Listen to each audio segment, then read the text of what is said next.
everybody. Welcome to the podcast. I'm so excited today. We are here to talk about summer movies. And this is something that way back in 2012, I wrote an article on my blog about what I thought was special about summer movies. Of course, we think about blockbusters during this time of year, but it's the cream of the crop as far as sort of populist kind of favorites, like just really fun movies. And so I'm really excited to talk about this. And I have my friend Rob from MovieRob blog is here. And thank you so much for coming on the podcast again. You're very welcome. Thank you very much for inviting me. Yeah. So how have you been? We talked last in February, I believe. I'm doing great. Still watching a few movies every day, reviewing a few movies every day. I just passed my 5,300 movie review mark. Amazing. I'm on my way to my 5,400, even though, I still have another 80 to go. But, for me, that's still, I'm on my way. That's really impressive. Have you found any hidden gems in the last couple months? I always do. Yeah. That's really cool. You amaze me with that. It's really impressive to me. And have you seen any of the new releases that really stood out to you? That stood out. I saw Endgame, which stands out for everybody and will at this point. I actually just saw Aladdin the other day, which I liked, but I didn't like as much as the original. I'm not the biggest fan of these live action Disney movies. Yeah, me either. Of all of them that I've seen, only one of them can I really say, in my opinion, surpasses the animated one, and that's Dumbo. And that has to do with the fact that I've always found Dumbo really boring. And it usually puts me to sleep. But I also enjoyed Dumbo. What do you think of Pete's Dragon, the remake? No, I didn't like that at all. Oh, you didn't like it, huh? And I love Robert Redford, but wasn't for you. Fair enough. That one's my favorite, and I don't know if I like it. I definitely like that one better than the original. I'm not like the biggest fan of the original Pete's Dragon, but I really liked Cinderella, but I still like the animated one better because I just love the animated Cinderella. But right. Yeah, it's just a waste that they're remaking all these as live actions. Yeah, I agree. I don't know. I just feel like there's this general attitude that somehow that putting in live action is an upgrade, which I disagree with because I love animation. I don't think it's an upgrade. Not like loving or not loving animations. The idea that the story just doesn't flow as well, especially it's almost they're almost frame by frame remakes. Yeah. Yes, they change a few things here and there and stuff like that, but in general, it's the same story. But longer. and they keep the music to all of them, and they might add a song here or there, but the songs that they add are never as good as the originals were. So something it just feels pointless. Mm-hmm. Yeah, I agree. Go rent the animated one, and you'll get a better experience than having to go spend money to go watch the new one in the theater. Which the special effects are always great. There's no question about that. Mm-hmm. Yeah. But when they did an animation, they didn't need the special effects. Right. Yeah, and it just clips along and just so much fun. But one that surprised me that was a main release is I thought the Fighting with My Family was actually really sweet and really solid, and I ended up enjoying it. And I have no interest in wrestling, like at all. So I went into it kind of skeptical, but I don't know. I just thought it had a really nice heart to it about this family. And so that's one I would recommend that from the last couple of months. Okay, I actually wasn't a fan of that one at all. Oh, you didn't like it, huh? I didn't like it at all. Oh, okay. Fair enough. Yeah. That's one of the things that I love about discussing movies. We all have so many varying opinions on things. Some people like things, some people will not like things. Some people will love things, some people will hate them. Yeah. And it just adds to the fun of it all, being able to discuss it. Yeah. And the fact that you liked Fighting with Your Family doesn't mean that I'm going to say, oh, I'm not going to talk to Rachel anymore because she didn't like that I don't like. Because I don't care. Right. I have my opinion. My opinion is that I don't think it was that great of a movie. You think it's a better movie, Yeah. and I'm okay with that. Sure. Yeah. Yeah. And I that's yeah, you're absolutely right. Like nobody's opinion is wrong. I think you should try to have some reasons. but yours For, is. But, yeah. And but yeah, I think that people that take it so personal, I have a hard time understanding. I think I maybe have maybe 3 or 4 movies that I would call like relationship enders. Like this person has to at least put up with me watching it. Like they don't have to love it, but they can't give me grief. I have to be able to watch it because I love it. Like I love Little Mermaid. I I love Sound of Music. There's a few in there that I just love. And so you have to, I mean, any relationship you should respect. But if somebody hated those movies, I would struggle a little bit. But anyway, I love the movie Your Name, which is an anime film. But anyway, it's an interesting thing, and people, yeah, just calm down. I got a lot of flack for not liking Shazam. That was definitely my big controversial. I must say I thought Shazam was a fun movie. It wasn't the best superhero movie around. Yeah. And I mean, being a fan of DC, I'm really looking forward to Green Lantern next year. And I hope that they're able to do that one really well, especially with the special effects and stuff like that. I didn't even know they were doing that. I didn't know that was a thing. Yeah. But obviously, the DC movies are not as popular and they're not as mainstream as the stuff that they've been doing with the MCU. I still like them. I still I'll still watch them because I have such a long history with all these characters. Yeah. Because as a kid, when I collected comics, I collected solely DC. So like I'm a big fan of Superman and Batman and Green Lantern and Green Arrow, and I can go on, and I can start mentioning a lot of people. A lot of superheroes that most people listening to this probably have never even heard of. Like my favorite superhero is a guy named Captain Atom, which I'm sure no one. Have you ever heard of it? I think I've heard of it. Is that Black Adam or is that someone different? No. Oh, okay. Just because I think The Rock was going to play Black Adam. That's the only reason I heard of it. Exactly. No. It's whatever. Okay. We're not going to go there. Yeah. Okay. Fair enough. They haven't been my favorite movies, but I try to go to every movie with hope, and you'll see. I actually have a DC movie on my list, so you'll see. But anyway, my original 6 best from back in 2012. So really at the very beginning, and I just was pretty close to just starting blogging. I had Up is on my list because it just has like a spirit of adventure and travel, and it's one of my favorite movies. And then I had When Harry Met Sally because like half the movie is a road trip, and that's very summer to me. Once again, you're talking about your summer movies. Okay. Summer movies, yeah. No, but you're talking about movies that came out in the summer or feature the summer? Feature the summer. That's how I took it. But it's all right if you took it a different way. Okay. Yeah, that's fine. I took it from the perspective that these were the movies that came out that were in the summer.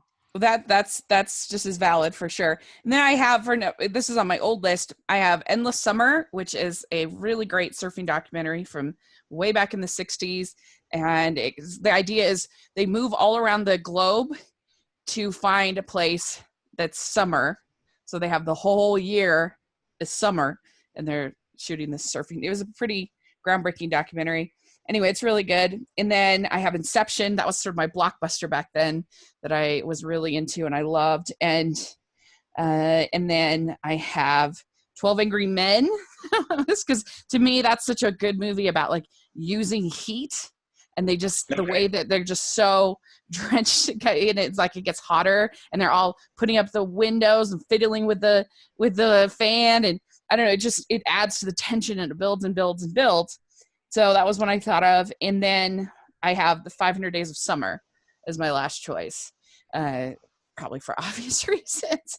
And I love that. I do love that movie. So anyway, that's my old list. So now we're going to my new list. And so we have a top 6 that we're going to do. And at least mine are not really in numerical order. So I shouldn't say top 6. We just have 6. And so what do you have as your first movie that you want to talk about?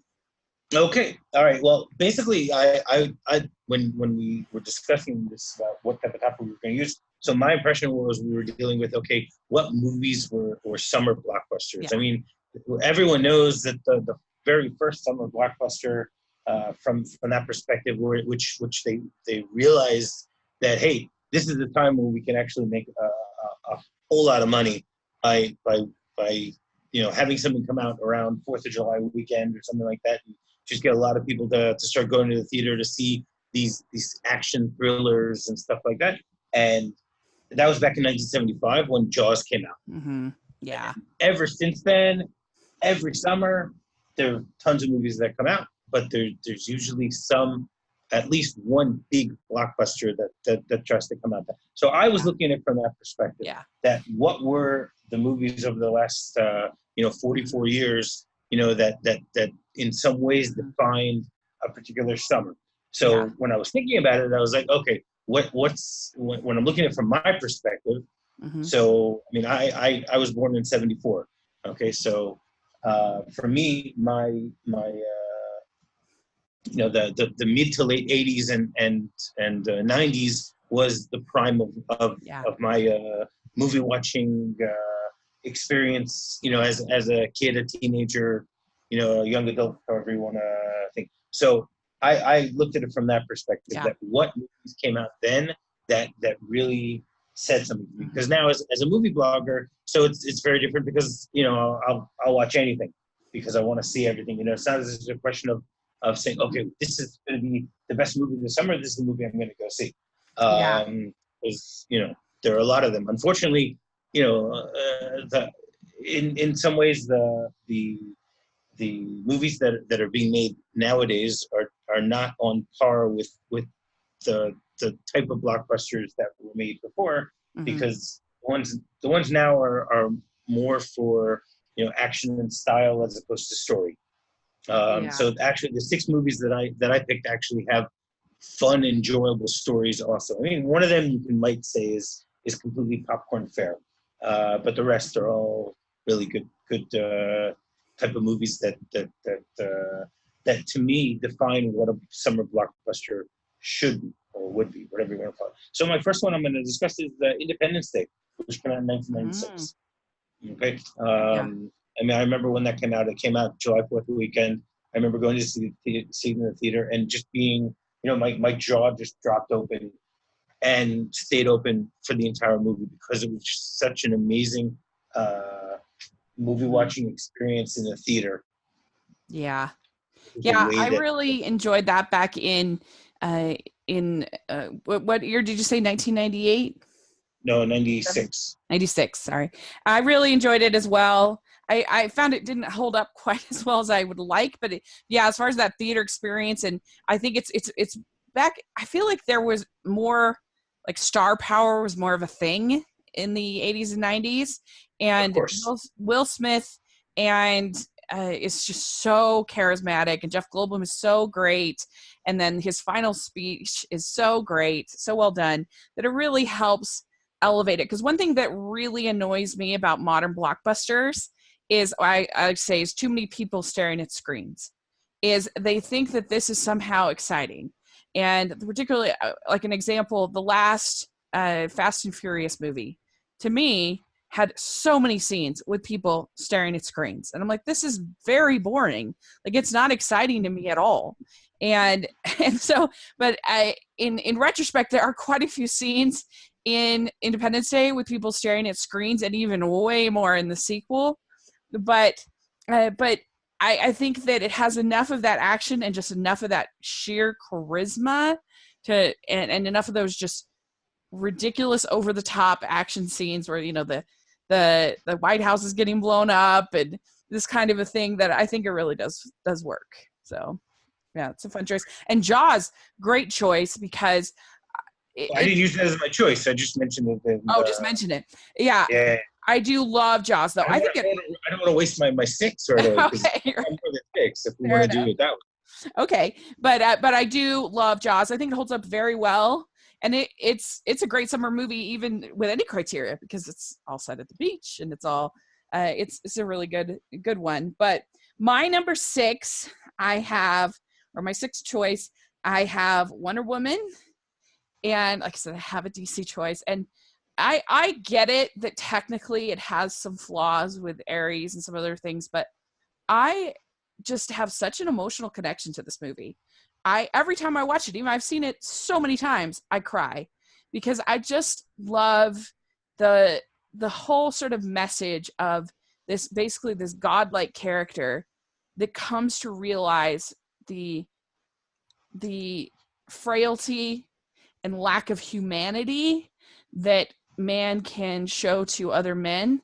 Because she is just so sure that Ares is making this happen. And if she confronts Ares, she's going to stop this evil, and she can't. And I just found that so devastating. And yet she decides, because of her love for Steve Trevor, she decides to love anyway and to serve anyway. And it just really works for me, and I absolutely love it. And I just love Gal Gadot in the role, and I think she brings so much warmth and so she's so sweet, and I love her and Steve and Chris Pine together, I think, are so great.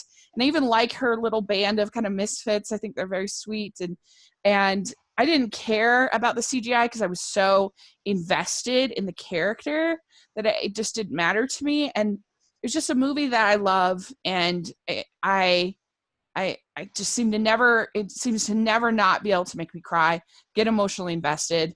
And so I just love it. So, and it's a big comic book movie blockbuster. So it's my number six. Okay. I mean, I enjoyed it also. I've only seen it once. I saw it when it was in theater. It was a very fun theater experience. There's no question about that.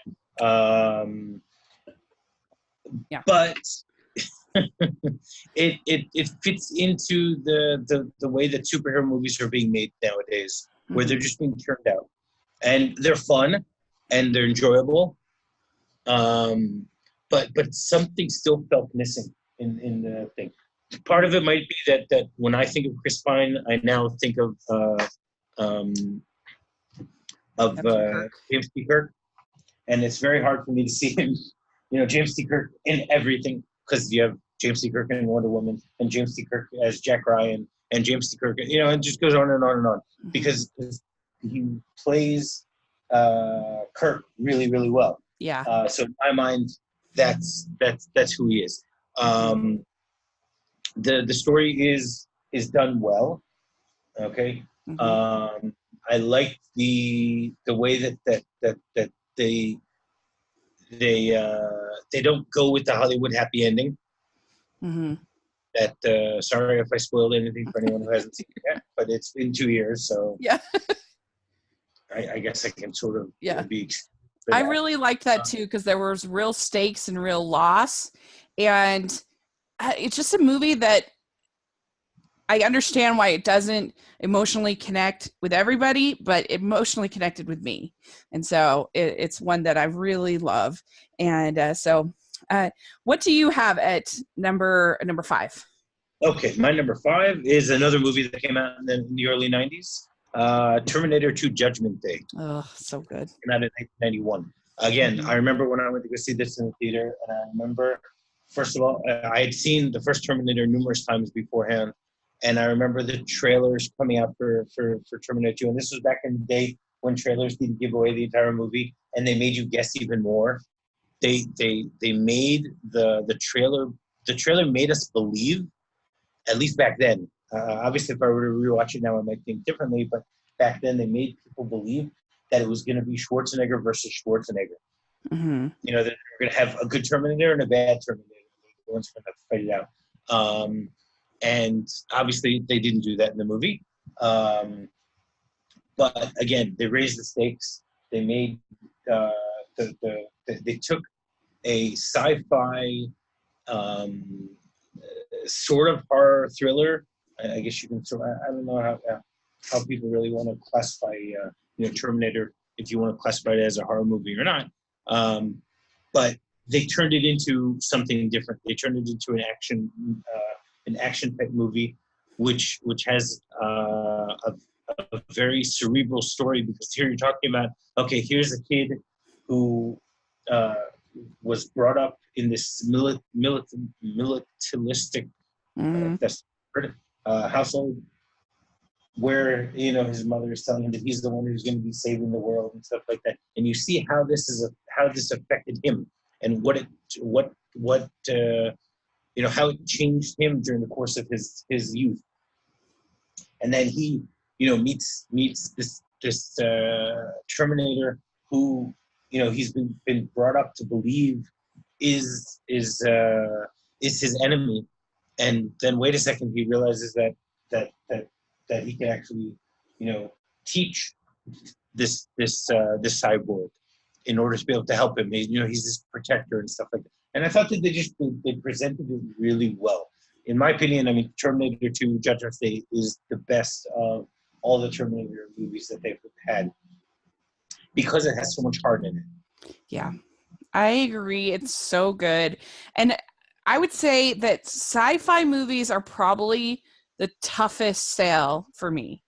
I appreciate some, but I find a lot of them get so sort of caught up in world building that I end up getting very bored. And like something like Blade Runner, I get why it's important and I get why it matters and why people love it, but I just find myself falling asleep every time I watch it. And it just doesn't, I don't know. I just feel like it's so focused on world building that it just feels so languid to me in its tone. And there's just a lot of them like that. But I feel like Terminator 2, it manages to just keep that really interesting world building with Skynet and everything, and Sarah Connor, and the characters are compelling. The Terminator is interesting. It's surprising after the first Terminator, kind of what happens, and it's very exciting. It's not boring, and so I don't know. I think it's pretty special in that regard. Right. Okay. I mean, well, just a quick note on what you mentioned about Blade Runner. I'm a big sci-fi fan, and I'm not a fan of Blade Runner. Okay. I fell asleep watching it, and when I saw the new one, I also wasn't a fan. Yeah. I have a lot of trouble with that one because it's tries to be too metaphoric and existential than to tell a real story. Yeah. And to me, that takes away from things. Like something like Star Wars, which we won't start talking about because that'll take hours if I start talking about Star Wars.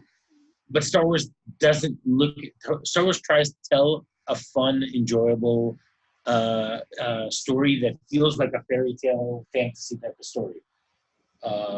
And something like Blade Runner takes it in the completely opposite direction. Yeah, I agree. So I don't know. I know it's a favorite of many, but it's just never been able to love it. But anyway, so my number 5 is an 80s classic, and I have The Princess Bride at number 5. I know some people don't like it, think it's too silly, but I just think it's really funny. I think it's got something in my opinion, it seems like to me it has something for everybody. It's got your sword fighting and your exciting action scenes. It's got your witty banter. It's got your great romance, which I love in my romantic movies. And Billy Crystal's hilarious in it. And it's got a juicy villain who's I think a lot of fun. You got the six-fingered man. You have and the rodents of usual size, and Wesley and Buttercup are so great, and I just really enjoy it. So that's why I have it number 5. All right, I completely agree that is such a great movie. Again, because we looked at how to gauge these differently. So Princess Bride is not on my list, even though it's one of my favorite movies. Also, it is my favorite movie of that particular year of 1987.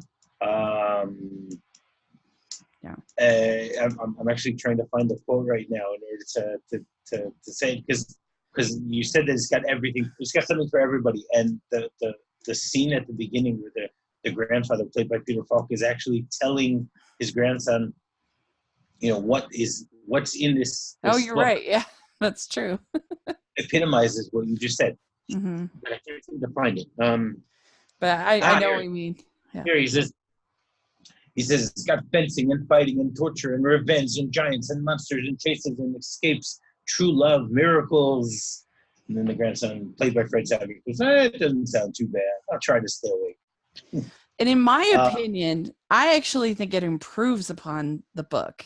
I know that's controversial, but wait, which book? The one by William Golding or by Morgenstern? Oh, William Golding, Goldman, whatever. The original book. You didn't get my joke. Oh, okay. Oh, you're right. It wasn't original. But I don't know. I just found I liked the interruptions with the grandpa and the kid way better than the interruptions by the author in the book. And I just found he was so obnoxious, where it's so cute in the movie. And so for that reason alone, I just liked the movie way better. And maybe it's unfair because I saw the movie first, then read the book, but whatever. But it's a really good one. And I think if you were going to take a movie and make it into a musical, I think The Princess Bride would be a perfect choice. I feel like it's got all the spots there where you could add a song very easily. I can't say I agree with you on that one. I'm someone who doesn't like people tampering with movies. Yeah, that's fair. Reason to try and remake them. So to remake it as a musical, I don't know. Yeah, that's fair. But if you're gonna, because that's the big thing on Broadway right now is adapting. Like the big one right now. I know, because it's the same way in the theaters that people decide, hey, let's not think of new ideas. Let's take old ideas and change them a little bit. It's true. Yeah, the big one right now is Tootsie, getting the big Tonys and everything. They adapt, the Dustin Hoffman movie. Exactly. But anyway, so what do you have at number 4? All right, we're staying in the theme of the 90s. You have 1993 when Jurassic Park came out. Jurassic Park is my number 4. Which again was such a mind-blowing movie when it came out. The CGI pretty much still stands up these days. There are a few spots which are a little, I guess you could say, spotty if you rewatch it now. But it's just, first of all, it's a great concept. They were able to take Crichton's book and give us a really, really fun experience on screen. I mean, Spielberg is amazing that he was able to do that, especially when he was doing that at the same time that he was doing Schindler's List, which obviously is not a summer blockbuster. But the idea for a director to be able to juggle making both of those movies at the same time, where they are dynamically different with what they do and what they're trying to show and all that stuff, is just amazing.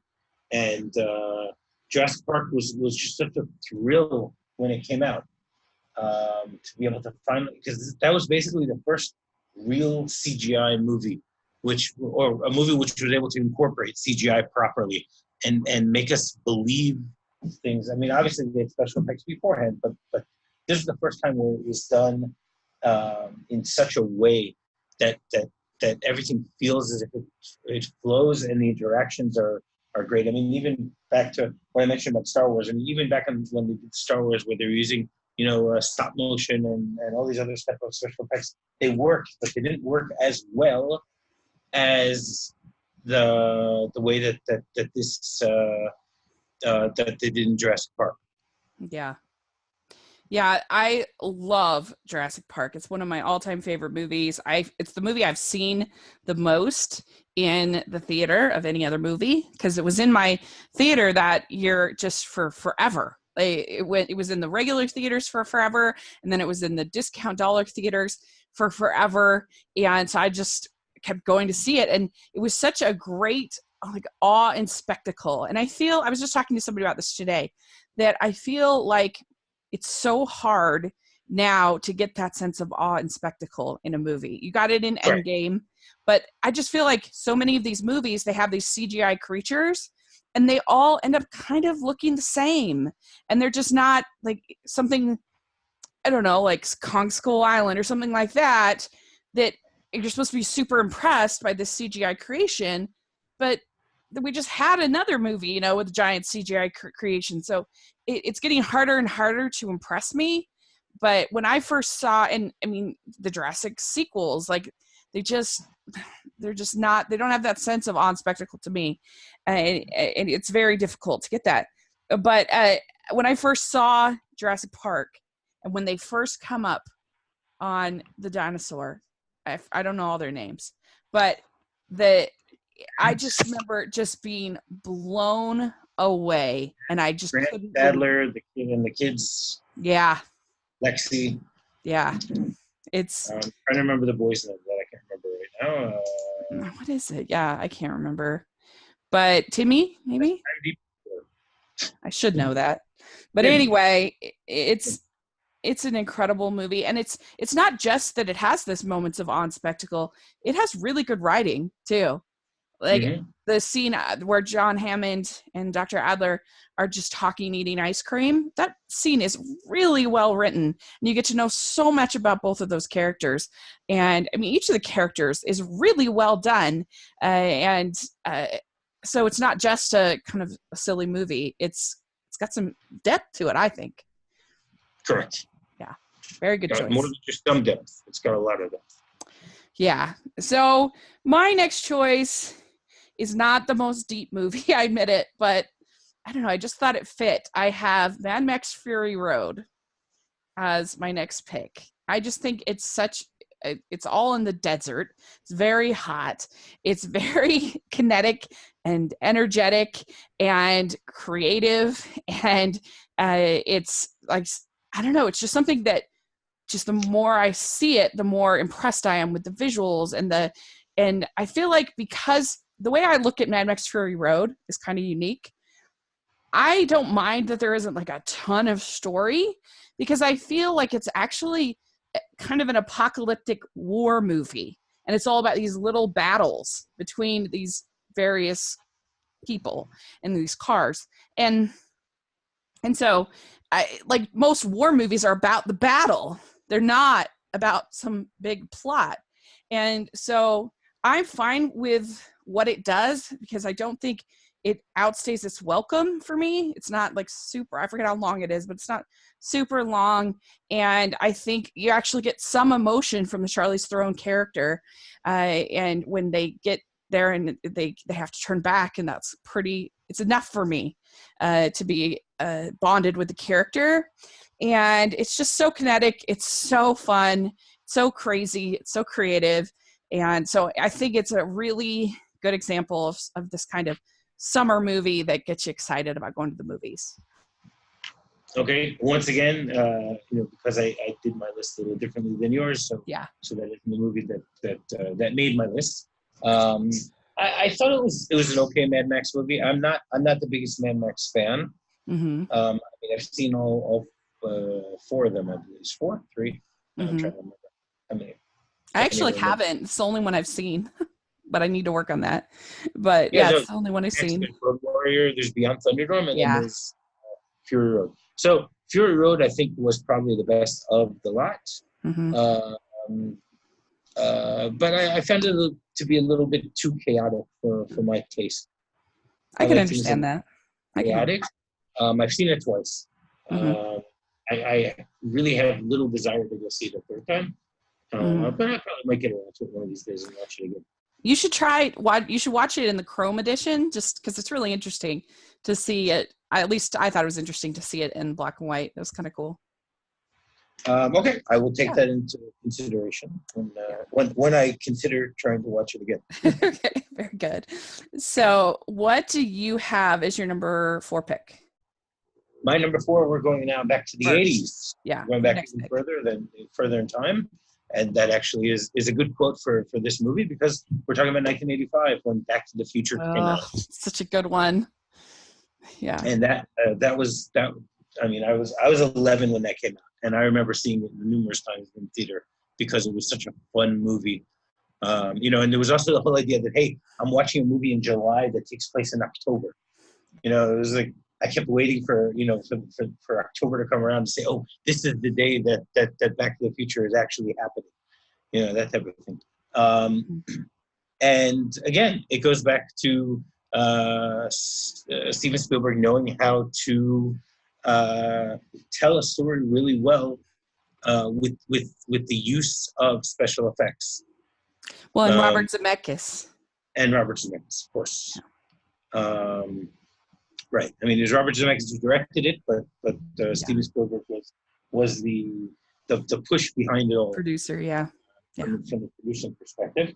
And it was just such a fun movie to watch when it first came out in the theater. And I remember also, I whenever people ask me what's my favorite movie trailer, it always comes back to the Future, because they had a teaser trailer which tells you absolutely nothing about the movie, and it was able to make you want to see the movie so much, even though you know nothing about it besides the fact that Michael J. Fox is in it with sunglasses. If you get a chance, you should check you should look for that on YouTube.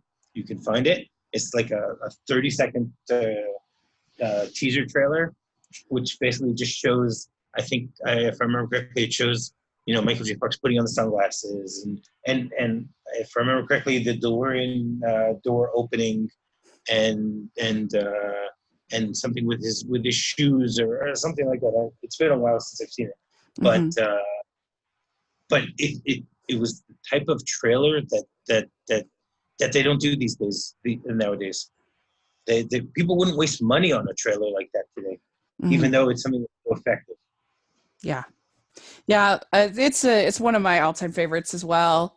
And your picks are so good. I really like your picks. I absolutely love. I think that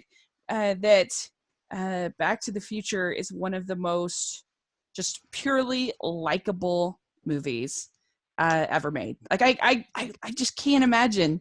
I'm sure there are people I'm sure, but I don't know. Like, it's just so likable. It's so charming. It's so funny. It's just great. If you get a chance on my site years ago, I think it was like 3 or 4 years ago, I had a debate with somebody about Back to the Future, because he told me that he hated it. So I watch it, and then we discussed it, and so I have a really long review that's a post review that's basically our conversations about the movie. We trying to convince him that it's not as bad as he really thinks. That's interesting. But yeah, I don't know. It's just such a likable movie, and I absolutely love it. I got to do a couple of years ago. I did a marathon at our local art house theater of all three of them, and they had a DeLorean there, and they had, like, it was really fun. It was this whole big event. We got T-shirts. So it was really a fun thing to do. Wow. Yeah, it was really fun. Yeah, it was a little fundraiser that they did. But anyway, so my next choice, I love romantic comedies. I love romantic movies. And I think one of the best and one of the best summer movies, I would say, is Dirty Dancing, because it's all about her basically growing up during the summer at the Poconos and becoming transitioning from becoming a young adult to becoming a woman, basically.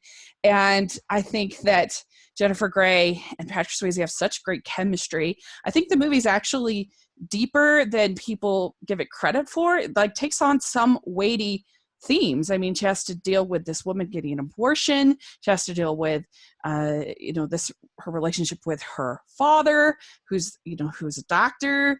And I think that there's a little more weight to it than just a fluffy dancing movie, in my opinion. And I love the dancing scenes. Nobody Puts Baby in a Corner is obviously iconic, and I just really like it. So so that's my next pick. Okay, I'm actually also a big fan of Dirty Dancing. I've seen it so many times because I have 4 older sisters, and they used to watch it all the time. So, me being a movie fan, even as a teen, I still would sit and watch whatever they were watching. Yeah. Because we didn't have that many TVs. Right. But so everything you mentioned is great about it. I rewatched it a few months ago with my wife, who was also a fan of it, and we both really enjoyed it. Enjoyed watching it again because you notice so many different things as an adult watching movies that you loved as a kid. Things that make a lot more sense. Yeah.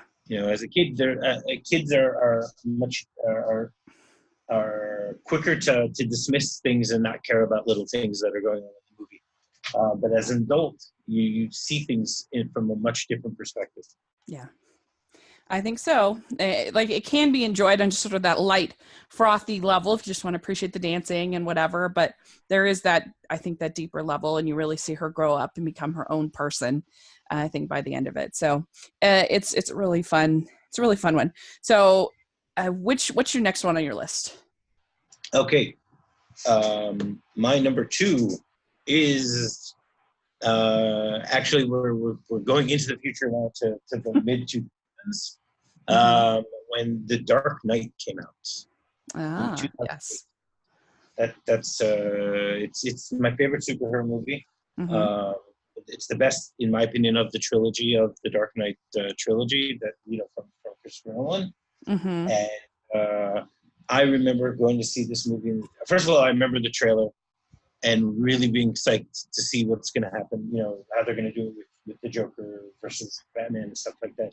And there was all the hype also because Heath Ledger died almost a year earlier, months earlier. And everyone, and everyone knew that this was his final, big performance. And there was a lot of hype about his performance also. So I was really looking forward to going into it.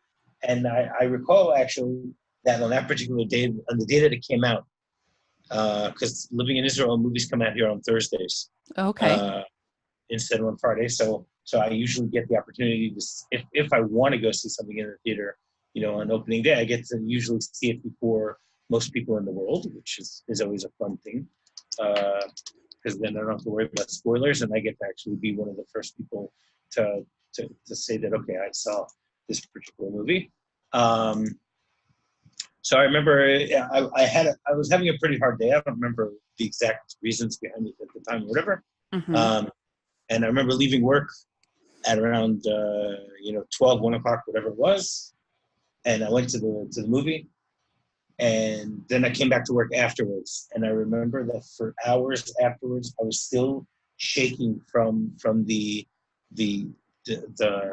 exhilaration of the movie, because it was such an amazing movie. I mean, it was 2.5 hours, but it didn't feel like it. It just was an ongoing onslaught of action and thrills, but it also has such a great message within it. About the choices we make in life, of how to do them, and how to deal with the choices that we make in life. Yeah. The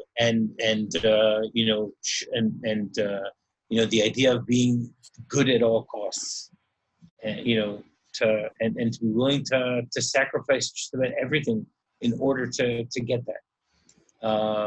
So I found it to be very profound with the way that it did things. And to me, that it's still one of my all-time top movies. It's very high on my list. Yeah, it's a very good movie. I like it. I don't revere it as much as other people do, but I do like it. It's a good movie, and I can totally see why you put it on your list. The only thing that I feel like could have been done better is that I feel like the transformation of Harvey Dent isn't 100% earned for me, because he never is really shown to be that intimate with Rachel. Like you never see them hardly like kissing or being really that. I found it hard to believe that he would sacrifice all his morals for this person that he didn't ever seem to be that close to me. And I felt like they could have done a better job of portraying that relationship. And I felt like you saw her almost more with Bruce than you did with Harvey. And so that's the only thing that doesn't quite work for me, but it's a really good movie. I enjoy it, and it's certainly a great comic book movie. My favorite of Batman movies is Mask of the Phantasm, just partly because I love animation, but I just love the way that movie portrays the relationship between Bruce and Andrea Beaumont. I think it's so well done, and you really get the idea of the cost that Bruce has to pay in order to be Batman. And I just love the whole speech at the end with Alfred talking about how he's worried that he's just walking that line and if he's gonna fall off. So that one's my favorite, but I totally see why Dark Knight is your favorite. It's most people's favorite, and it's a good movie, so I understand. So my number 2 on my list is an admittedly dopey movie, but I think there's a place for that in the summer. And I have Point Break and number 2 because okay, I can definitely hear that. Point Break is got surfing, it's got lots of action and lots of good like one-liners and it's got, I guess it's just Patrick Swayze profile on my list, but I love Patrick Swayze. Keanu Reeves is great, and I just think it's just a really kinetic, fun, entertaining movie that a lot of movies have kind of copied since then, I think. So like Fast and Furious movies are definitely inspired by Point Break, and I watched it at the same local theater last summer at the theater, and we just had such a good time, and so I have it at number 2. Okay, I'm a big fan of Point Break. I know a lot of people who don't like it, but for me, it's such a fun movie. It's actually, in my opinion, the movie that made Keanu Reeves an action star that we're even seeing today, 30 years later, with John Wick and how that all Yeah. But he's great as this undercover FBI agent, and his relationship with Patrick Swayze and the rest of the dead president is so fun to watch, because again it's a film that has a lot of exhilaration in it. It's written really in a way for us to have to grab on and hold on the whole. It's not as much as Speed. I mean, Speed, they did it even better. Yeah. From that perspective, just Speed is great. Years later. Yeah. So I think Point Break is a very good choice, because again, if you're looking at summer movies, you got surfing. Mm-hmm. Yeah. You got surfers that are showing up in the summer and robbing banks. So yeah. So what's your last pick? Okay, my number 1 is probably one of my all-time favorite movies, because I've never done a real favorite top 10 movies of because I've seen thousands and thousands of movies. It's hard to decide which one is slightly better than the other and stuff like that. Yeah. But there's no question that this movie is very high on this list. It's definitely in my top 5, but where in the top 5 I couldn't tell you.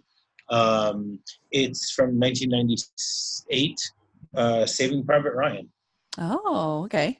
It's a movie that I remember seeing in the theater, and I will never forget seeing in the theater. I actually saw it twice in the theater because a friend of mine actually convinced me and said, "Let's go see it again." And I'm like, "Oh, come on, why should I go see it again?" He says, "We're never going to ever get the chance to see this type of movie in the theater again on the big screen." Yeah. He says, "We should do it." And he convinced me really quickly that maybe